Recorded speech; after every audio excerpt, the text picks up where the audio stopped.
So, oh, crikey, it's actually quite bright this morning. So, good morning, Ruby, come here. Ruby. I've got the dog with me today and she's going to decide to try and kick the tripod legs over. Okay, so let's start again. Good morning, everybody, and welcome back to the Northmore National Park and back to the channel. We're up on Northmore again today, and excuse me, dog's going to kick my mobile phone out of the way. And one of the things which we're going to be talking about is waterfalls. I actually have an addiction, I believe, to photographing water. I love water in the landscape. It gives a contrast against sort of like the granite rocks and the tors that we can see around us here, against the grasses, against trees, against wood, against any solid surface. It's nice to have that soft flowing water in the picture as well that sort of adds that contrast. It also acts as a fantastic leading line to lead your eyes through valleys and various things. It provides leading lines along the edge of the coast, along sandy beaches, and generally reflects light, reflects the landscape, the clouds, mountains, trees and hills, and brings life to it. So water can be photographed in many ways and in all its glory. But what we're going to do today is talk about waterfalls in particular. And the reason I've chose waterfalls today is because it comes up so much in camera club talks, on social media and things when I'm out talking to people. And the question that's probably asked the most is, what shutter speed do I use? And it's not as simple as just picking a shutter speed. So I thought I would talk you through my waterfall photography process at one of my favourite waterfalls up on Northmore, and incorporate a great walk into that as well with Ruby, my dog, and generally have a good few hours out on the moors in the outdoors and really enjoy the landscape. And it is absolutely beautiful today. We've got sort of layers of broken clouds scudding across, so I might even get some more landscape photographs in, which I'm not going to blog, but yeah, I'm really looking forward to the rest of today. That's absolutely fantastic. So let's not wait here any longer. Let's get down to the waterfall itself, and we can do a couple of setups and talk you through how I photographed my my waterfalls. Okay, see you down there. You're part of the photographic community that gives me so much, so it's time to give back to all of you. It's my mission to inspire and pass on my knowledge, passion and skills. You can subscribe using the watermark button on the screen. Ring your bell to make your subscription count. Please stay to the end and comment. It's your feedback that keeps the channel going.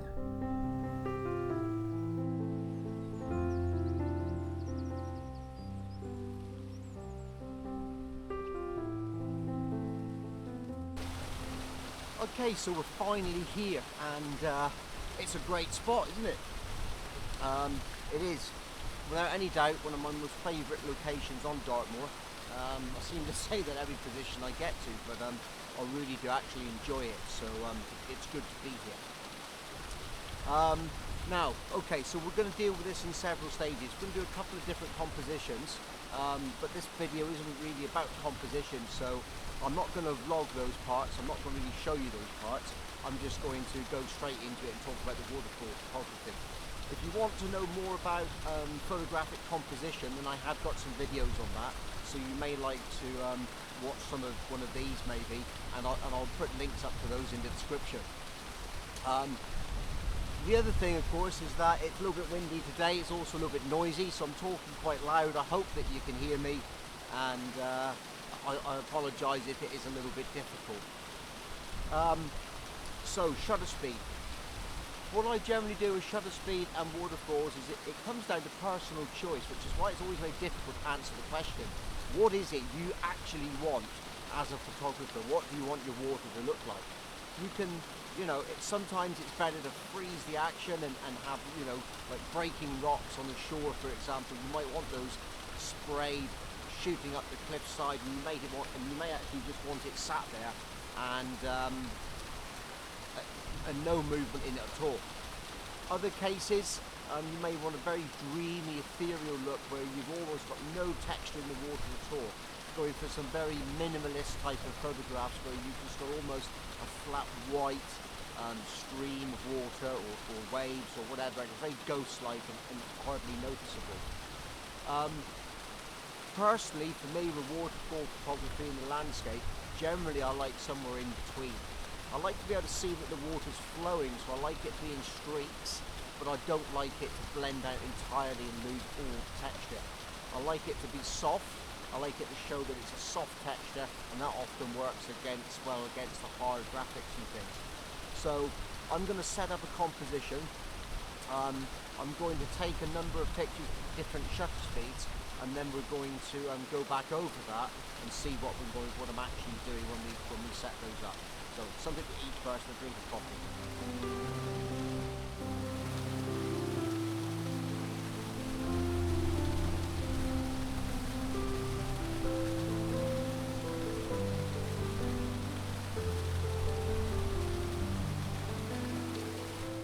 Okay, so I've not really set up the first composition. I've just set the camera up at a point roughly where I'm going to be taking a picture. And the reason I do this to start with is because unless water suddenly dries up, I can kind of work out what shutter speed I want to use now for all of my shoots, unless I want to go for a different effect with the water. So what I do now is I bracket for shutter speed, but not for exposure. So what I'll do in a minute is I'll take pictures at the same exposure level, but I'll change the shutter speed and then use the aperture to balance it. Now it's been a little bit brighter today, and I was hoping it wasn't going to get bright, so I've put on a neutral density filter to help control that. So basically, if it's too bright and you're not able to set a slow shutter speed, you can use neutral density filters to cut down the amount of light. Now I use the Lee filter system. There's lots of other ones on the market. If I was buying a system now, I would probably look at buying a round screw-in filter system. It's a little bit easier to carry about. I would say probably a bit quicker, a little bit easier to use. And also, to be perfectly honest, you can do a lot of graduated filter work inside of your editing processes. So I would go for a round system, but the Lee system and the other square systems are exceptionally good filters. So I've put on a 0.9, which is about a 3-stop neutral density, which means it cuts down 3 stops of light, and that allows me a slightly easier range of shutter speeds to work with. So I'm going to bring you around this side of the camera, then we're going to shoot the bracket for the shutter speed, and we will select the one that I like. Okay, so let's open up the back of the camera. As always, I'm not sure if you're going to be able to actually see it or not, and I apologise if my face sort of like goes in and out of shot, but what I want you to see is the back of the camera more than anything else. I'll try and talk to the microphone as much as I can, but the problem is, of course, is that I have to look at the camera. So as I said, I'm not going to really worry about the composition at the moment. All I want to do is zoom right in on the water itself. So we're just going to focus on that, and if we put some information up on the screen, we can see that at the moment we're shooting at f11 0.8. So if we look at this bar at the bottom of the screen here, look, you'll see that as I move this, little arrow will line up. So when that's on the middle, as with most of your cameras and mine, that gives me should give me a proper exposure level. So what we're going to do is we're going to actually go up to f22. We're going to do the same again, and that's giving me 1 1/3 second. So we're going to take a picture of that. And then we're going to do the same again, and we're going to go down this time to f18, and that gives us 1/8 of a second. So let's go down to f16.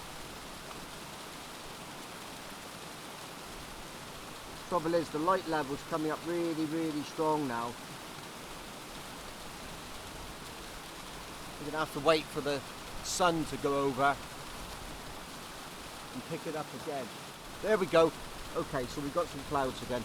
So f16, 1/8 of a second. I think we've already done that, but we'll just take it again. Oh, 1/6 of a second. All right, we'll take it again anyway. We're going to go down to f11, 1/4 of a second. Well,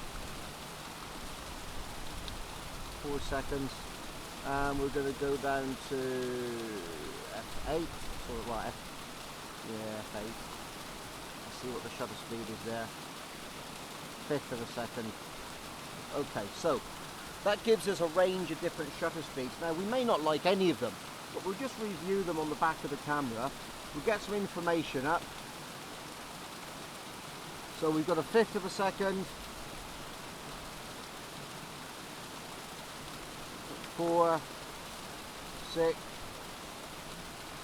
8, 1/3, 2 seconds. And what we can do is we can just literally zoom and go through until we see one that we kind of like. I kind of like it at about,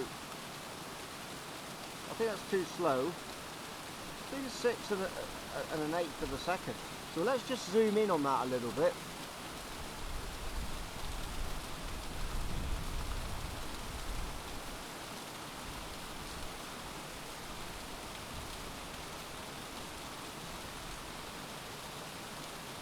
And we can look around and you can see that you've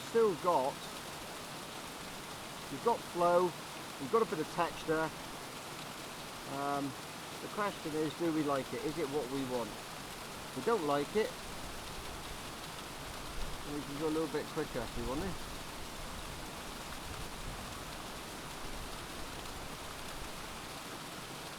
Zoom in again. Look at another one.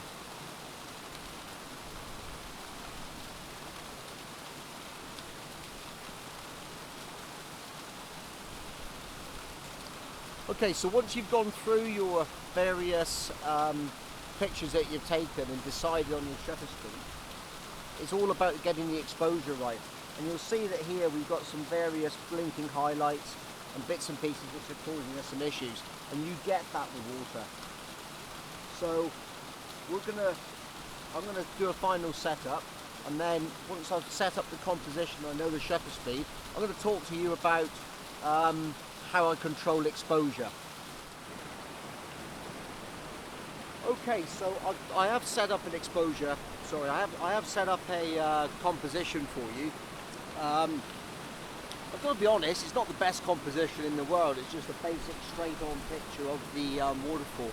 I've put a little bit of thought into it. I've made sure there's some balance to it, some greenery on the left and on the right, so we've got some balance in those tones, etc. But this is really just to demonstrate waterfall photography for you guys. So I'm going to take some more creative stuff later on, and if that works out, I'll put it up at the end of this video. So once we've determined what shutter speed we want to use, that kind of fits our shutter speed as it is.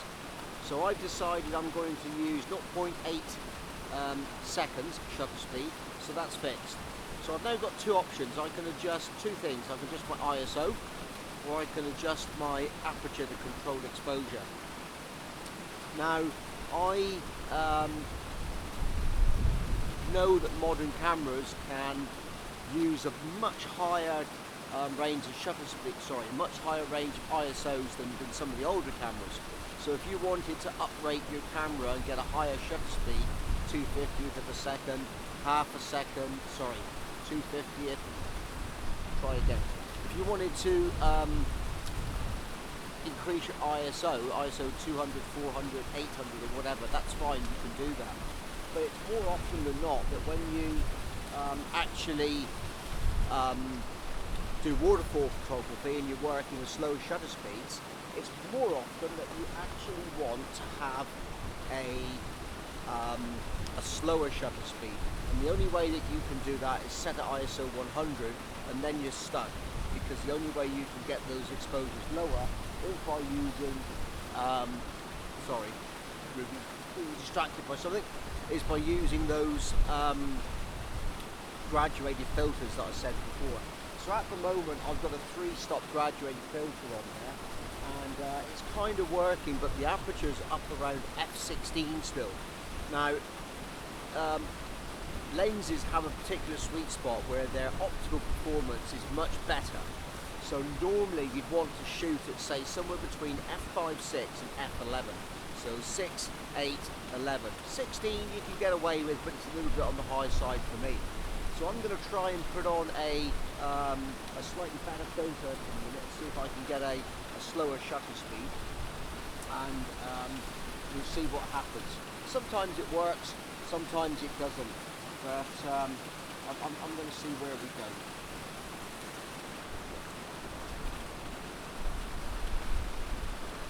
That will just give me a little bit more control over it. So I'm going to put my back to you guys whilst I actually set this up and do it.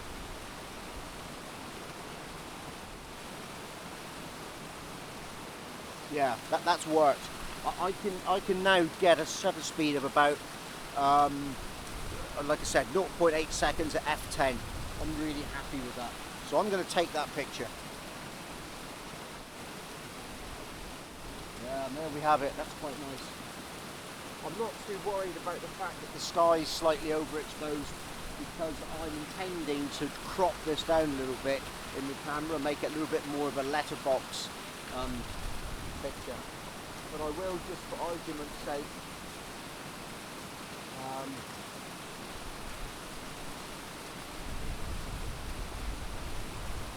bracket either side.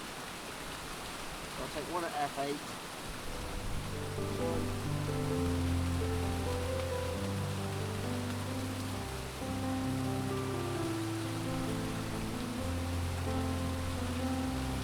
And well folks, to be honest, that is about all there is to waterfall photography. It's really quite simple. So the basic rules from it are: set your shutter speed first. It's down to personal preference. Once you've locked your shutter speed in how you want it to be, you can shoot at that for as long as you want. And then you've got your aperture you can use to control, but you want to use it within a range of f5, 6, 8, 11, at a stretch go up to 16. And then if you can, get yourself some neutral density filters, and that will enable you to work inside that aperture range. So I'm going to try and take some more creative pictures now, because these have just really been a thing that you can do. So there's different things you can do. You can get in closer, you can get down low, you can try some different ideas. So don't stick with the normal standard straight onto the waterfall pics like I've done here today as an example. So I'm going to take a few more, and if they turn out, then I'm going to share them with you in a minute.